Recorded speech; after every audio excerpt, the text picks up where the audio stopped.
This is the second part to lesson 13. We are going to make two artboards. We're going to make one for the desktop and we're going to make one for an iPhone.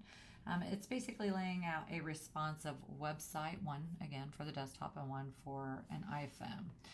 So we are going to start with this file, and the first thing we're going to do is we're going to go ahead and save this. So file, save as. We are going to put the word working at the end.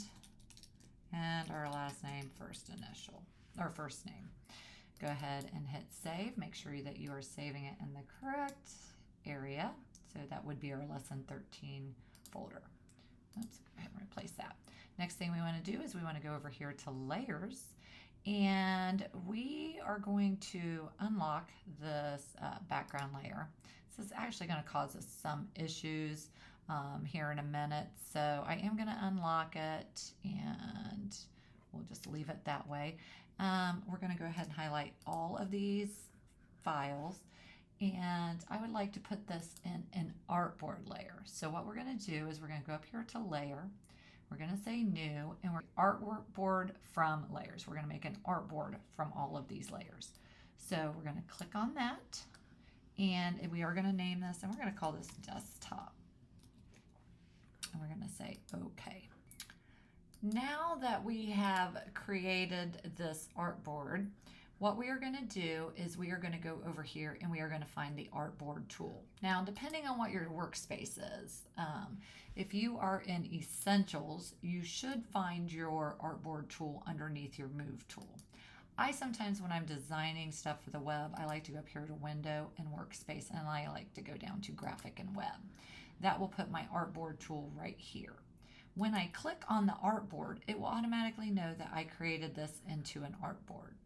It will give me the ability to add an artboard, as many as I want, to the left or right, but that's not what I want. I want an artboard that is a duplicate of this artboard. So I'm going to Command Z or Control Z. I'm going to undo that, and I'm going to hold down my Alt or Option key. Again, I'm on my artboard tool, and I'm going to hit the plus sign. Okay, and this artboard is actually going to be a responsive board for the iPhone. So I'm going to name this one iPhone. Once I'm on this layer, I can look up here in my properties, in my artboard properties, and I can see it says set artboard to preset. We have all kinds of presets. I can set it to a Microsoft Surface Pro. I can set it to an Apple Watch. But the one that they want us to do for the book is the iPhone 876. So we're going to click on that. And we are going to go ahead and hit File and Save. The next thing that I want to do is I'm going to want to shrink all this stuff, because if we look at it, you can see things are going to be cut off because everything else is still the same size.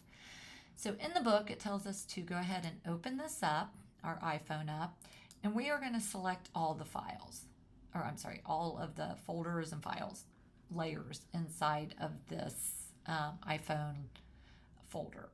Now, if I select this layer 0, sometimes that will cause us some issues. So I'm going to select my button art all the way down to my right column. Okay, I'm just going to ignore my layer 0 for a moment. And what I would like to do is I would like to go up here to Edit, and then I would like to go to Free Transform.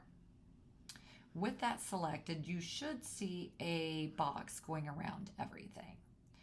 When I selected this layer 0 in the 2025 version of Photoshop, it was causing me some issues. If it doesn't cause you issues, that's fine, but it was causing me issues, so I'm not going to select it. So the next thing I would like to do is I would like to go up here to my reference point, and I would like to change my reference point. And if you do not see this, or if you can't select it, make sure that this box to the left of this is checkmarked. Okay, you will see this proxy point show up, and it's currently in the middle of my selection. I want it in the upper left-hand corner of my selection. That proxy point will move to the upper left-hand point of this selection. Inside of your book, they will specify some coordinates for you to change this to. The X, they want this changed to a -5 PX. Make sure you do put PX. Some of these are in percentages, and it's just going to help you along. Your Y, they want us to change it to minus 183. So we're going to do a minus 183. Oops, make sure you get a 183 PX. Don't worry about things that are going off the page a little. We're going to fix that. And my width to this, we're going to change down to 700. And now as soon as I type a 7, it's going to go really small, so don't panic. As soon as you get the 2 and the 6 typed in, it will expand itself out. Again, don't panic. Make sure that this is locked, and it will be darker if it is locked. That means my aspect ratio will automatically lock. And my height, if this is in percentages, should go to 71.95. But after the 726, make sure you do type a PX, just in case it is on percentages. Once we get that in there, we're going to go ahead and check mark that. In the book, they ask that we scoot this down a little bit. So we are going to I'm going to use my arrow keys to move this down until we see the top part of the logo. Okay, so once I see the logo, and again, I'm just going to get this scooted down again. And the next thing I'm going to do, I want to scoot down maybe just a little bit more, is we are going to click on the logo layer. Once clicked on the logo layer, I am going to pull at my lower right hand corner, and I'm going to drag that until I am at the 672 point, which should be the edge of this image. I'm going to go ahead and check mark that. That's looking pretty good, like I want it to. Now, if this proxy point here is bothering you, what you can do is you can go in here. I'm going to go ahead and reselect everything again. If you hold down your command key and hit T, that will also take you back into the transform. And you can uncheck mark that proxy point, okay? Because this is showing your proxy point and this is unshowing it. So if it's bothering you, I like to have it on sometimes, but if it's bothering you, you can uncheck mark that. Okay, so the next thing that we're going to do is we are going to click on the banner art, and we're going to hold our shift key down, and we're going to go ahead and select our left and right column. Once I have those selected, I'm going to go ahead and pull this down until it is with this blue, the top of this blue, and I might have to use my arrow keys here, but it should be straight across from this. So my blue is lined up with this. Next, I'm going to zoom out, and I'm going to click on my iPhone artboard. I now am going to grab the bottom portion, make sure you're on your artboard tool, and we are going to drag this down until our artboard is at, it says it's at 2800. 26, 27, 28. I'm going to choose my right column. I am now going to edit, free transform, or Command T, which is what I like to do.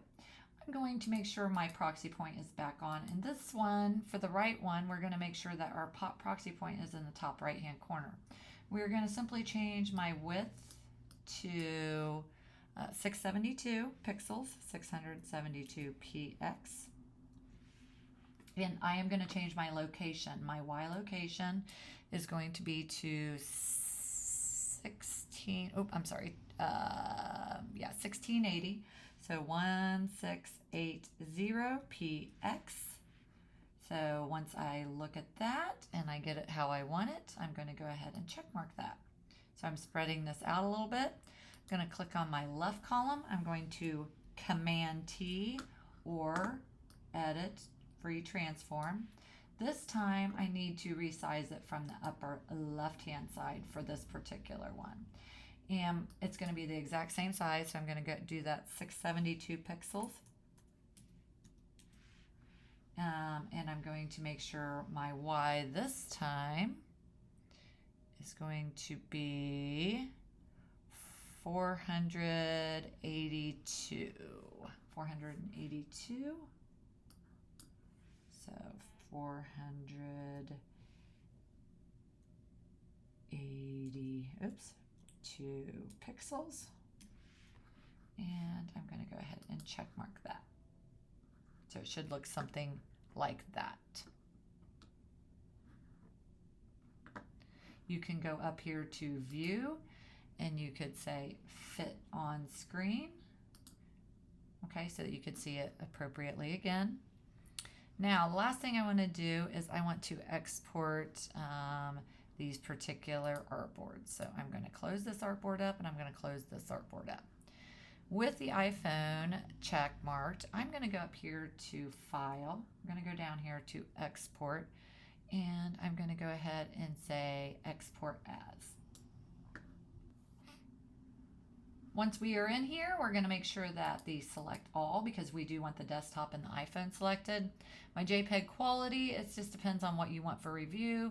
The book specifies 6 for the quality, so it's a little bit on the higher side. You can decide if you want to put copyright information in there. If you want to convert it to sRGB, we're going to go ahead and keep that selected, and we're just simply going to hit export. It should, if it does not, go into your correct folder. I do want this in my lesson 13 folder, so I am going to go ahead and make sure it's selected to that, and I'm going to go ahead and say open. And if I go back into my lesson 13 folder here on my desktop, lesson 13. Once I get that done, you can go in here in lesson 13 and you can see that I have my working, the one that we did the other day, and then the one that I just did. So I have the desktop and the iPhone. Those are the 3 files that I will want you to make into a contact sheet. Please refer to the Dropbox for further details on that. The last thing I would like you to accomplish on this, it won't be a thing you have to print out, but I do want you to understand how to make assets for your desktop and assets for your iPhone, because if we look at these 2 folders, there's nothing in here. To get all of these assets put in here, what we're going to do is we're going to go in here and we are going to select our button layer all the way down to right column. I don't want the layer 0 in here. So I'm going to go up here to layer and I'm going to say export as. Please don't go to file because that won't work. Because if I go to export as, what it should do is it should show each image in here separately. Now, if you don't see them here like they do in the book, don't panic about it. It might be something with this new version because they change. So the next thing I want to do is I can just go ahead and hit export, and I would want to put that in the assets desktop. So I'm going to say open, and it's going to automatically put that in there. And then I would want to do the same thing for the iPhone. This time I'm going to do it just slightly different. I'm not going to select that layer 0 again, but this time I'm going to right click and I'm going to say export as. And it's going to do the exact same thing. I just want you to see that you can actually do it from the layers panel. And again, we're going to have all of these. I'm going to say export. I'm going to make sure I am, excuse me, in here to the iPhone. And I'm going to say open, and it's going to automatically put it in there. I do need to verify this. If I go in here, I open up my assets desktop and I open up my assets iPhone, I should see all of those images in there. And that's how you are going to complete chapter 13.